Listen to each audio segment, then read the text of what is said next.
Okay, patuloy nating palakpakan ang ating Diyos na buhay.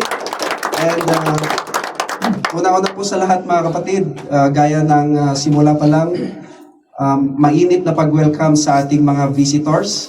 The title of our message for today is Strategy to Fight Our Battles. Strategy to Fight Our Battles. Dito pa rin tayo sa story nila Moses and the Israelites. Strategy to fight our battles o kaya'y pamamaraan upang labanan ang ating mga laban. And our main text can be read, same chapter ng binasa kanina ni Bro Rendel na Word of the Day, Exodus chapter 17, pero itutuloy ko siya sa verses 8 to 16. Sabi dito, the Amalekites came and attacked the Israelites at Rephidim. Moses said to Joshua, "Choose some of our men and go out to fight the Amalekites. Tomorrow I will stand on the top of the hill with the staff of God in my hands." So Joshua fought the Amalekites as Moses had ordered. And Moses, Aaron, and Hur went to the top of the hill. As long as Moses held up his hands, the Israelites were winning. But whenever he lowered his hands, the Amalekites were winning. When Moses' hands grew tired, they took a stone and put it under him, and he sat on it. Aaron and Hur held his hands up, one on one side, one on the other, so that his hands remained steady till sunset. So Joshua overcame the Amalekite army with the sword. Then the Lord said to Moses, "Write this on a scroll as something to be remembered, and make sure that Joshua hears it, because I will completely blot out the name of the Amalek from under heaven." Moses built an altar and called it, "The Lord is my banner." Verse 16, he said, "Because hands were lifted up against the throne of the Lord will be at war against the Amalekites from generation to generation." Lagi nating tandaan mga kapatid, bilang mga Christians ay nasa digmaan tayo. We are in warfare. Hindi sa ibang tao, kundi sa ating adversary or enemy. Sino yan? The devil. Kasi ang gusto ng devil ay mapabagsak ang isang Kristiyano. Kaya dapat lagi tayong ready pagdating sa spiritual warfare. Dahil ang pag-atake ng devil ay dumarating ng walang babala or no warning. At maraming mga mananampalataya ang nasisilo nang hindi niya nalalaman or quote, unaware. Maging alerto tayo pagdating sa ating kaaway na dyablo at magbantay or on guard sa lahat ng oras. Praise God. Okay, this morning ay titignan natin kung paano tayo mananalo sa pag-atake ng dyablo sa ating buhay. Okay, brief background dito sa ating pinag-uusapang scriptures.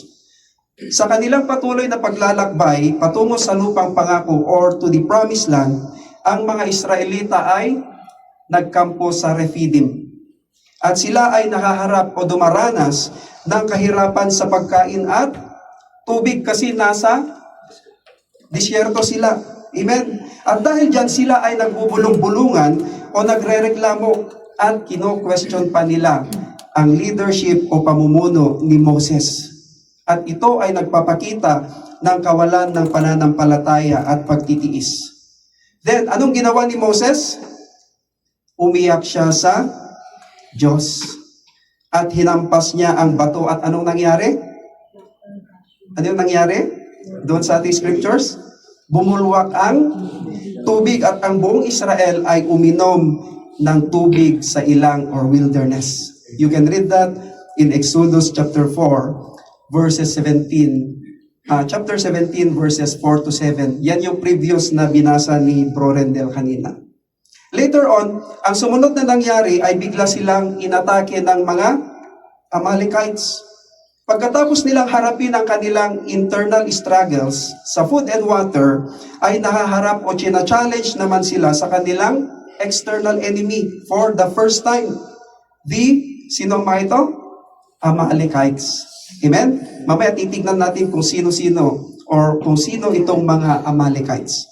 Andito na tayo sa ating main text in Exodus chapter 17 verse 8.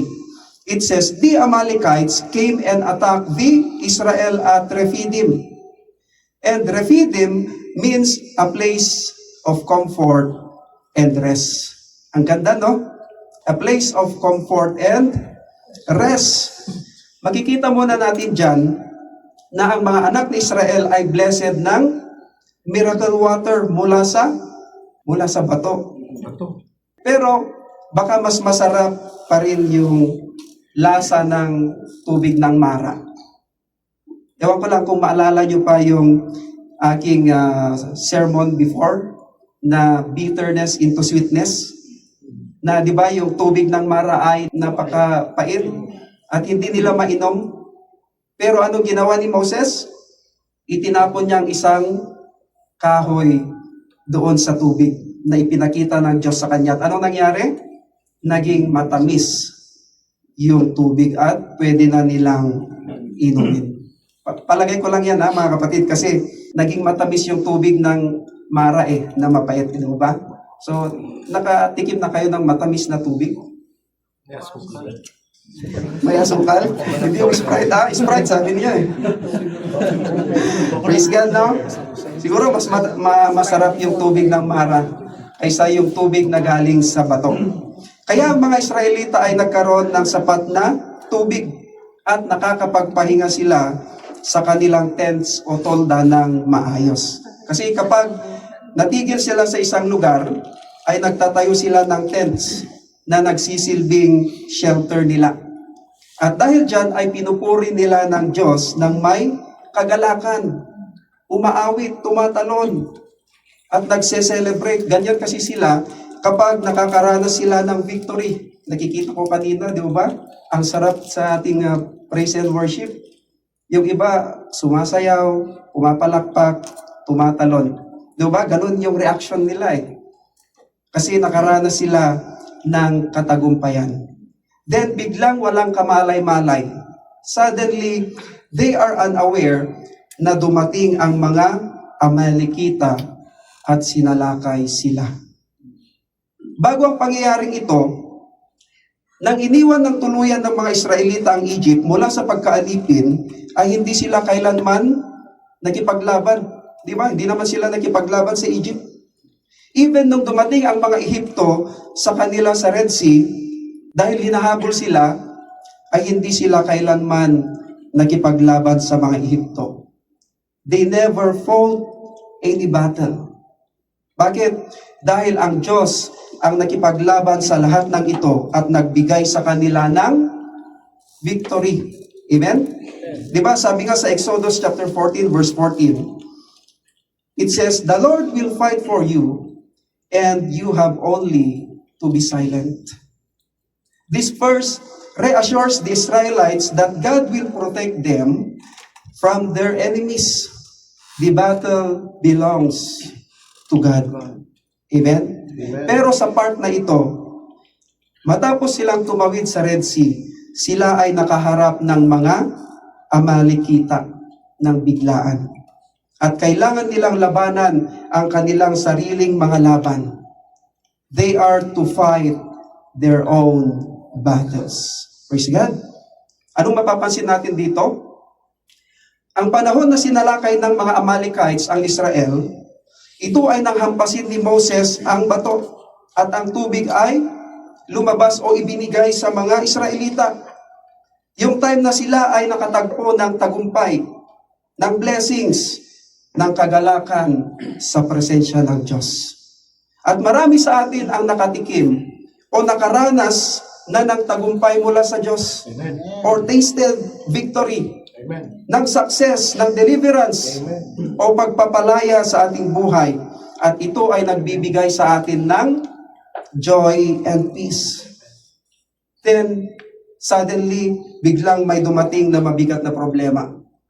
may biglang dumating na mahirap na sitwasyons, rough marriage, relationships, natanggal ka sa work at nireject ka, or bigla ka na lang natrap sa isang bagay o bigla kang inakusahan nang wala ka namang ginagawang masama. At bigla na lang nagbago ang iyong paligid. Then, na-surprise ka na lang o kaya na-shock ka na lang sa mga pangyayari. Dapat maunawaan natin mga kapatid, the devil na ating kaaway ay nagsasagawa ng pakikidigma or warfare sa mga Kristiyano. Ngunit, hindi tayo dapat matakot sa dyablo. Bakit? Dahil naglilingkod tayo sa mas dakilang Diyos at bibigyan niya tayo ng tagumpay kung nagtitiwala tayo sa Kanya. Amen? Amen. Praise God. Again, kung ikaw ay nasa mahirap na mga kalagayan, kung ikaw ay nahaharap sa mga problema sa buhay, na hindi mo naman ito kagagawan, iba yung kagagawan mo at bigla na lang dumarating kung saan-saan, unawain na ikaw ay nasa isang labanan or battle. Amen? In the Old Testament, ang pagmamay-ari ng tubig or wells at iba pa ay madalas na isang dahilan ng conflict. Nalaman ng mga Amalekita ang masaganang tubig na dumadaloy mula sa bato sa Rephidim. At ito ay naging sanhi ng pagtatangka ng mga Amalekita na makamtan o angkinin. Upang gawin ito ay kailangan muna nilang palayasin ang mga Israelita, kaya nagsagawa sila ng kanilang biglaang pag-atake. Okay, let us identify muna kung sino ang mga kaaway ng mga Israel dito. Okay, sino yung kaaway nila? It was Amalek. Ano? And who is Amalek? He was the grandson of Esau. So, the Amalekites are the generation from Esau's lineage o mga henerasyon mula sa angkan ni Esau. And Esau is the elder brother of sino? Jacob. Amen. Jacob, who later became Israel or known as Israel. Amen. Kaya ang mga Israelites are the generations from Jacob's lineage. Now, kung bakit ko ito binabanggit sa inyo mga kapatid, Jacob represents the spiritual man and Esau represents the flesh. At yan ay hindi magkasundo kasi iba ang gusto ng laman. Ito ay maliwanag sa lumang tipan pa lang na ang carnal man o ang makalaman ay palaging nakikipagdigma or always at war laban sa spiritual man. Now, kapag ang isang Kristiyano ay moving forward sa ways o kaparaanan ng Diyos at mula sa mga pagpapala ng Diyos, ang dyablo naman ay nagsasagawa ng dalawang klase ng pag-atake. External and internal attacks. Okay, external attack ay kung saan kanya inaatake through your circumstances. Tulad ng iyong trabaho, pamilya, finances at iba pa. At nagdudulot din ito ng sakit sa iyong physical body. Then there is an internal attack. Okay, para mas maliwanag, tingnan natin, let's look in 1 Peter chapter 2 verse 11. It says, "Dear friends, I urge you as foreigners and exiles to abstain from sinful desires, which wage war against your soul." So, the internal attack of the devil was the sinful desires o makalaman o makasalanang pagnanasa. Kaya beware of the schemes of the devil o mag-ingat sa pakana, tactics, and strategy ng dyablo. Maaring ang ilan sa inyo dito ngayon ay nahaharap sa panlabas na labanan or external battle. The devil attacking your job, your family, your finances, your physical body with sickness. In other words, the devil is fighting against you through your circumstances o sa mga kalagayan mo.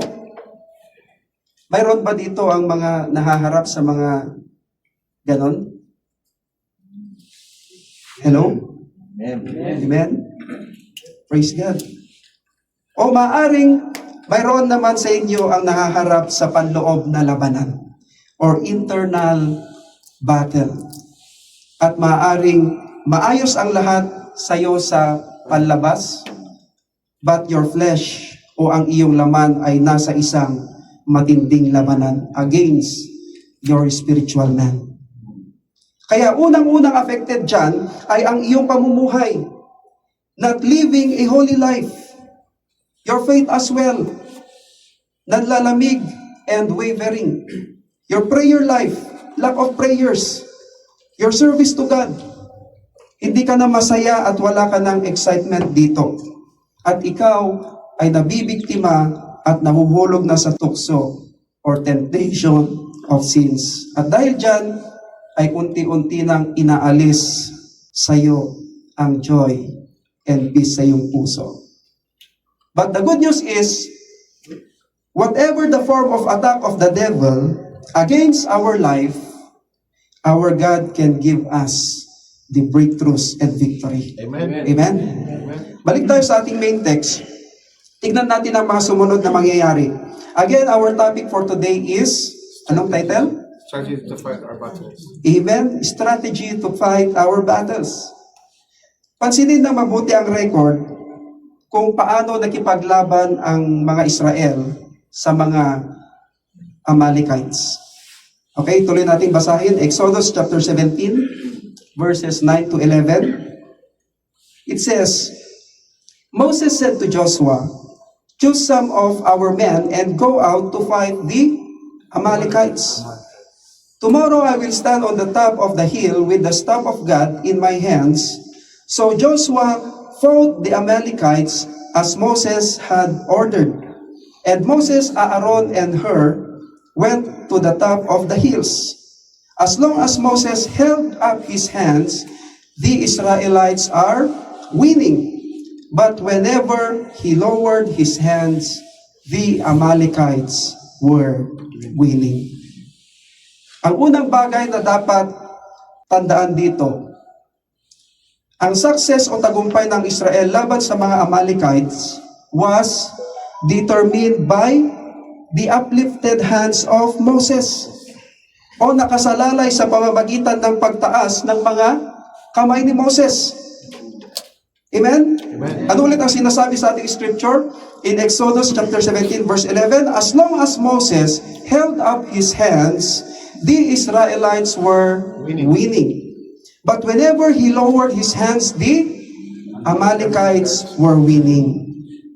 Siguro i-demonstrate ko sa baka yung iba hindi na-imagine Okay, hindi na picture out. Okay? Sabi doon, habang itinataas ni Moses ang kanyang mga kamay, dalawang kamay kasama yung tungkod, kanyang tungkod. Anong nangyayari? Nananalo ang mga Israelites. Ano po? Ngunit sa tuwing ibababa niya ang kanyang mga kamay, kasi nangangawit o kay nangangalay siya eh. Anong nangyayari? Nananalo naman ang mga Amalekites. Kaya kailangan niyang itaas ang kanyang mga kamay hanggang matapos ang labanan. Amen? Praise God. Next week ka. Praise God. Okay. Ito ang dapat nating maunawaan, mga kapatid. Tandaan natin, the uplifted hand of Moses. Okay? O ang mga nakataas na mga kamay ni Moses ay sagisag ng panalangin. Okay? Or picture or symbol of prayer. Praying to God for help. So, our strategies to fight our battles. Okay, strategy 1 natin. Strategy to fight our battles, strategy 1, spend time in prayer. O gumugol ng oras sa panalangin. Kung ikaw ay nahaharap sa digmaan or warfare, if things are going against you, if your circumstances beyond are beyond your control, o hindi mo na ito kontrolado, kahit anong gawin mo ay lumalala ang mga sitwasyon, napakahalaga na gumugol ka ng oras sa Diyos sa panalangin.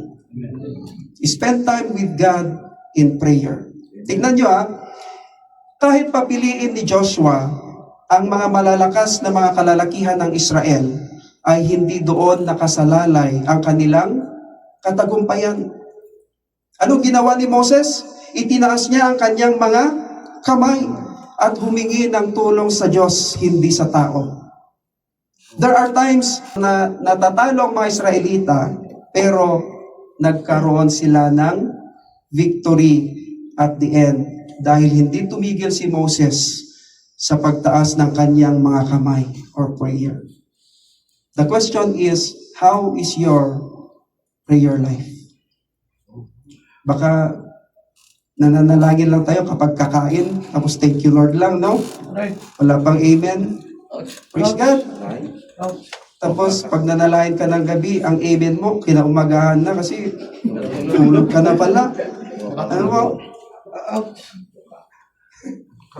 Always remember, wala mag-walk out, ha? Amen. Always remember, whenever you are facing battles in your life, lift up your hands and fight it with a prayer. Amen. Spend time with God in prayer until makita mo ang resulta. Parang related ito sa ating mga inawit kanina. Ano po? Huwag kang titigil sa prayer until hindi mo napoposes ang victory. Dahil lahat gagawin ng enemy to hindrance your prayer. Kasi dito ka mananalo sa Kanya. Amen? Always pray your job, your family, your ministry, for other people's salvation, your health, finances, internal battle, and others. We can see it here, walang sino man ang talagang nanalangin na nabigo sa presensya ng Diyos. Amen? Kung talagang mapanalanginin ka, or prayerful man, or prayerful woman ka, ay makikita mo ang pagbabago ng mga pangyayari. Amen? Amen. You can see circumstances change in front of your very eyes. Praise God. Ngayon, kung gaano kahalaga ang pagdarasal ng mag-isa, ginagawa ba natin yon? Amen. Are we praying alone? Amen. Ang pagdarasal sa ating fellowship ay napakahalaga din. Praying alone is important. Corporate prayer is also very important. Amen? Okay, strategy 2, to fight our battle. Strategy 2, pray in the fellowship of the saints. O manalangin sa pagtitipon kasama ang mga banal o mananampalataya. In our main text, in Exodus chapter 17, verses 11 to 12, it says, as long as Moses held up his hands, the Israelites were winning. But whenever he lowered his hands, the Amalekites were winning. When Moses' hands grew tired, napagod yung kanyang mga kamay, they took a stone and put it under him, and he sat on it. Aaron and Hur held his hands up, one on one side, one on the other, so that his hands remained steady till sunset. Ngayon, bumigat ang mga kamay ni Moses hanggang sa hindi na siya makatayo. Anong ginawa nila, Aaron? Kumuha sila ng bato. Ano po? Para upuan ni Moses kasi nanlulupay-pay na siya eh. Kung nagsimula yan ng sunrise, yung battle, and natapos until sunset, ilang oras yun? 12 hours. Di ba, napakatagal, subukan mong itaas yung kamay mo. Siguro, doon sa praise and worship pa lang, simula hanggang matapos, baka pagod na pagod ka na. Di ba, baka mangangalay ka na. Amen? Nang bumigat ang mga kamay ni Moses hanggang sa hindi na siya makatayo, ay kumuha sila Aaron ng bato upang upuan ni Moses. Okay, nakaupo na si Moses na gano'n. Noong una, nakatayo siya, no? Anong sumunod na nangyari? Ang kanyang mga kamay ay napagod o nangalay din. hanggang sa hindi na niya ito maiangat. Kasi kapag hindi naman niya iaangat, matatalo yung mga Israelita at mananalo ang mga Amalekites. Until sunset ba naman na dapat nakataas ang kanyang mga kamay? May mga napapagod na ba dito sa pagdarasal sa Diyos? Dahil wala kang nakikitang good results or changes. No changes in your circumstances. Ganito na naman. Stress na naman. No changes in your marriage. Rough marriage. Laging away. In your job. Yung boss mo, napaka-lupit. Your finances. Sino ang nakaipon dito ng resibo na lang? Amen. Praise God. Siguro yung resibo, ang kapal na, no? Pero yung pera mo sa bangko, ilang digits? Praise God. Over baggage na, no? Pag ipadala. Paperless na ngayon. No changes in your ministry, in your health, at kung ano-ano pa. Minsan, mabilis tayong mabigatan sa ating puso at hindi na makapagdasal. Tignan natin kung ano ang sumunod na nangyari. Nang mapagod ang mga kamay ni Moses, tinulungan siya nina Aaron at Hur. H-U-R yan, pero Hur kasi ang pronunciation niya. Okay? Tinulungan siya nina Aaron at Hur upang panatilihing nakataas ang kanyang mga kamay sa panalangin sa Diyos. Dahil kung hindi, ay matatalo ang mga Israelita at mananalo ang mga Amalekites. Paano sila nakipaglaban? Naroon si Joshua at ang mga kalalakihan na nakikipaglaban. Then itinaas ni Moses ang kanyang mga kamay sa langit at sina Aaron at Hur ay tinutulungan o umaalalay sa mga kamay ni Moses upang manatiling nakataas hanggang sa magtagumpay ng tuluyan ng mga Israelita sa labanan. So, anong mapapansin natin dito? Lahat sila ay nakikipag-engage sa labanan. May mga parte-parte sila. Walang hindi nakikibahagi. Walang nakasiting pretty. Amen?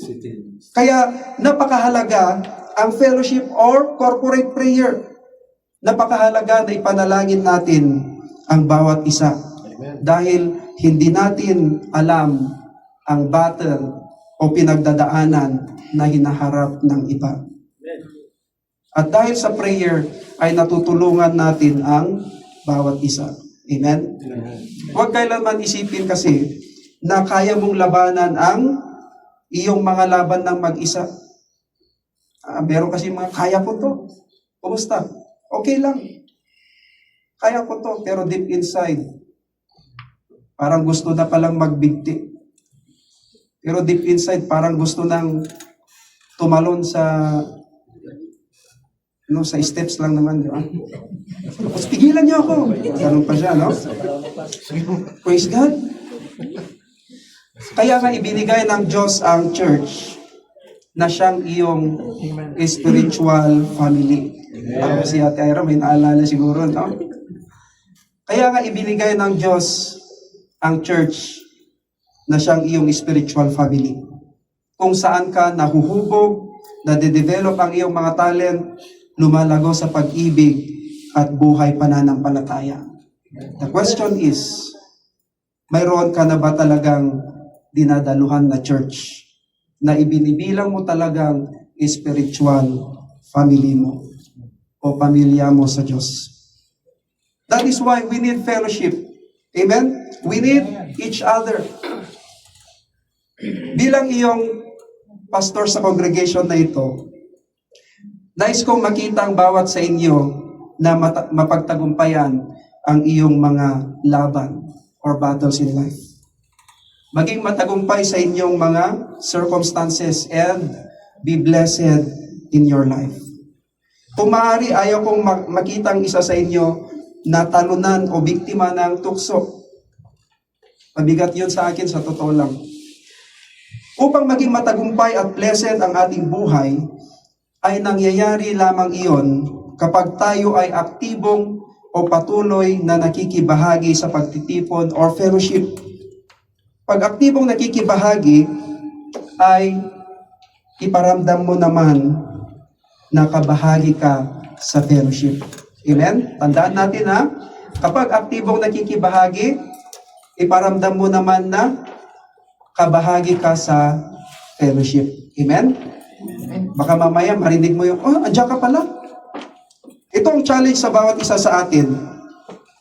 Napakahalaga na dumalo sa mga small groups. Worship service every Friday. And later on, we will start our OHB or Operation Home Base.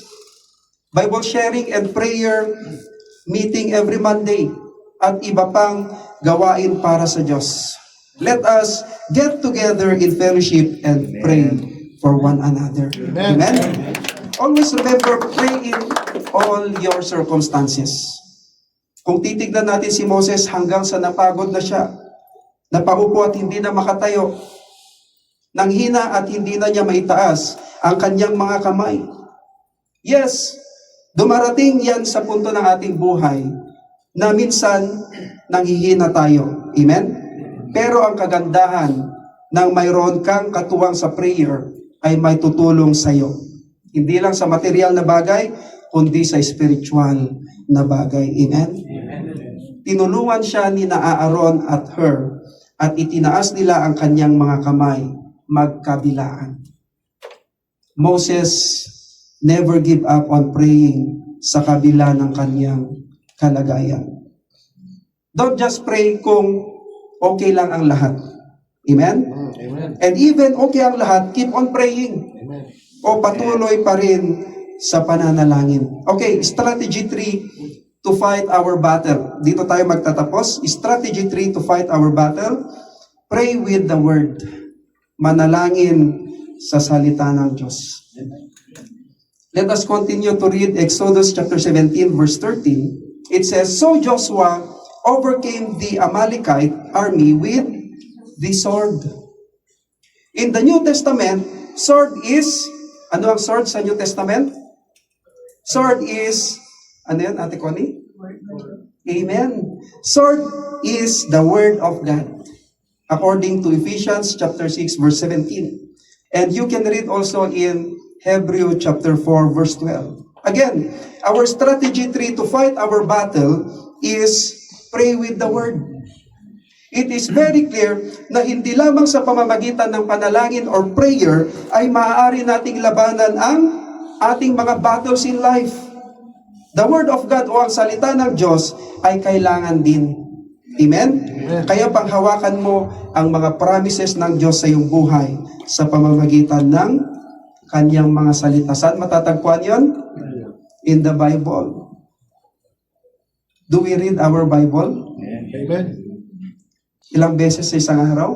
Or baka isang beses sa isang buwan? O baka wala pa, no? Praise God. Tapos pag may sinend pa sa'yo, di mo pa binasa, nilike mo lang, no? May pa-heart-heart ka pa. Tapos, ang ganda ng message, ng verse, natouch ako dun. Diba? Praise God. Therefore, when we are in a battle, our personal prayer and praying together in fellowship or corporate prayer and the authority of the Word of God is what gives us the victory. Amen? Ang nagbibigay sa atin sa tagumpay. Praise God. Patuloy tayo sa Exodus chapter 17 verse 14. Okay, hanggang verses 16 lang naman tayo. Okay, verse 14. It says, Then the Lord said to Moses, Write this on a scroll as something to be remembered and make sure that Joshua hears it, because I will completely blot out the name of Amalek from under heaven. This is the result ng pakikipaglaban ng mga Israelita. Listen carefully mga kapatid.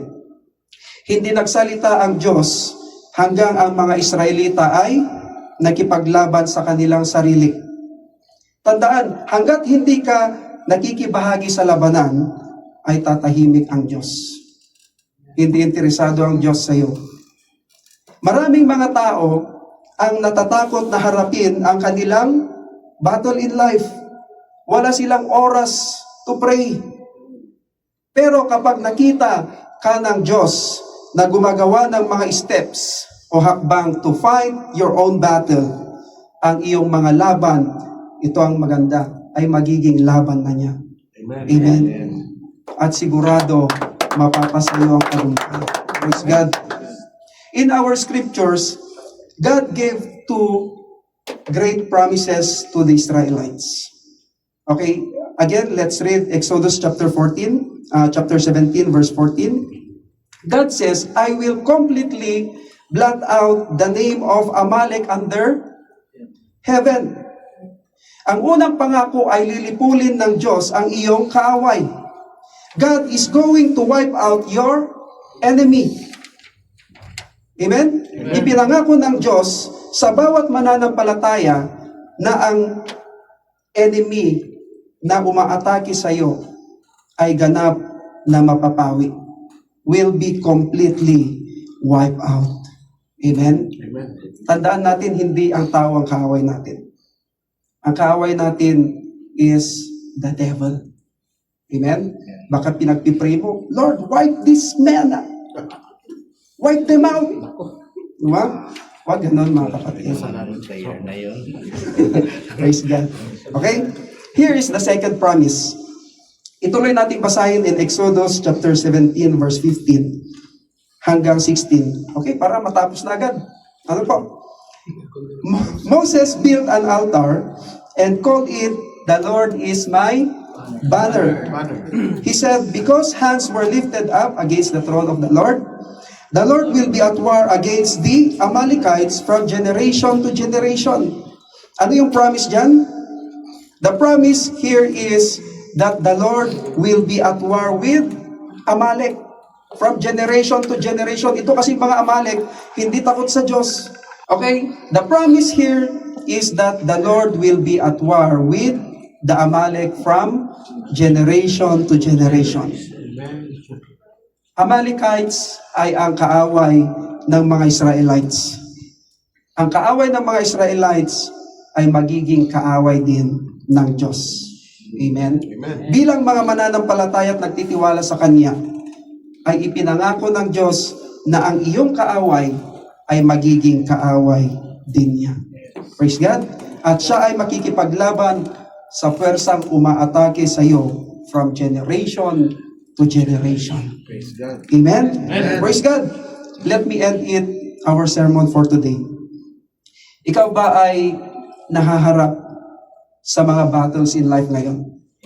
External or internal battle? External or internal attacks? Huwag ka nang masurprise dyan.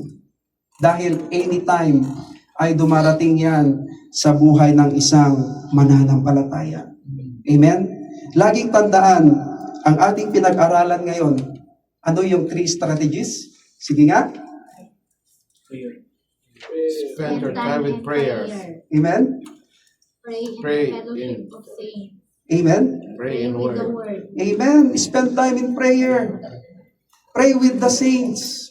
Gusto ba nating madalangin kasama ang mga ibang kapatiran? Amen. Amen. Kaya mag-join kayo sa every Monday, Amen. 7:30 p.m. Amen. Meron tayong online at meron din tayong face-to-face. Yung iba nga kahit nasa work, nag-headset para lang Amen. makapakinig. Amen? Amen. Praise God. May God give you a new strength to fight your battles today in Jesus' name. Amen. At bilang mga leader ng church, leader or parents sa iyong pamilya, don't stop praying. And keep on praying to the congregation and to your family. Nais ko pong magsitayo tayo lahat. Let me end it with a prayer. May I call Brother Julius? Kantayin nga natin yung first song mo. Good afternoon po. I just want to share how blessed I am because of what God has done this past few weeks. Naiyak ako. Pag Panginoon talaga ang nagmahal at kumirot sa iyo, as in, shakening. Grabe. So, masashock rin kayo. Uwi na rin ako by Sunday. Flight ko. Mauna ka lang. Bakasyon. Long vacation. Mga 5 months to 1 year siguro. Yes. In God willing. So, I am blessed kasi for a long time, me and my wife been planning to start a business. So, talagang nahihirapan yung wife ko kasi yung idea sa akin, yung talent sa akin. Wow. Bigay ni Lord. Bigay ni Lord. So, nahihirapan siyang mag-execute by her own. But God has a plan pala. So, tinatch niya yung heart ng boss ko. Then, 1 week yung preparation, sabi ni boss. Gusto mo magbakasyon? Sabi ko, sige boss, sige, buka na ng ticket mo. Hindi nga 1 week, 4 days lang yata yung preparation. So, sabi ko, sige boss, ilang buwan? 5 months. Sige. But, yun nga sa sharing, sa word ni Pastor, thank you sa buhay ni Pastor. Salamat, Lord. Kasi yun nga yung strategy about prayer. So, andito ako, testimony ko sa inyo how we prayed for that, how we do our devotions. Honestly, 1 week ako walang devotion, pero yan yung binigay ni Lord sa akin. To redirect me. To redirect my path. Oh, hindi ka na devotional ah. So, eto, blessing. Nakakalimot ka. So, He is using some personal yung malapit sa buhay namin. So, mag-start kami ng business with me and my wife. So, I will ask also, pray for congregation, for my vacation, and for God willing na mag-successful po yung business na itatayo namin sa Pilipinas. And then, thank you for everything. Yan lang. To God be the glory.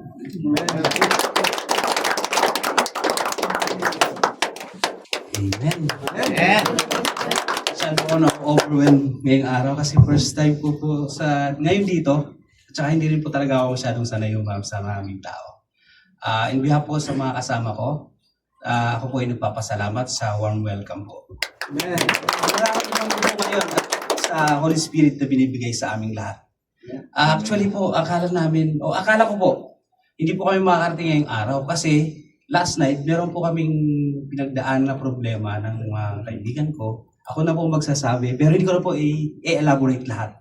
Pero para sa akin, maraming salamat kasi yung Diyos binigay pa rin sa amin itong moment na to na makarating dito.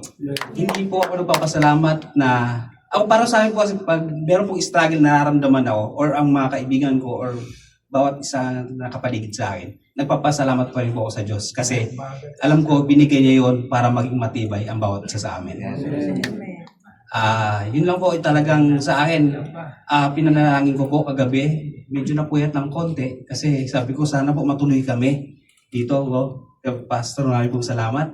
Kasi sabi ko, ano ba tong humaharang? Parang may nagbablock na hindi kami tumuloy. Pero sabi ko, kailangan natin ibigay lahat sa Diyos. Yung nararamdaman natin at binigay sa atin. Hindi lang dahil may problema na dapat tayo pasalamat. Hindi lang dahil meron tayong mga blessing, kahit may problema po tayo.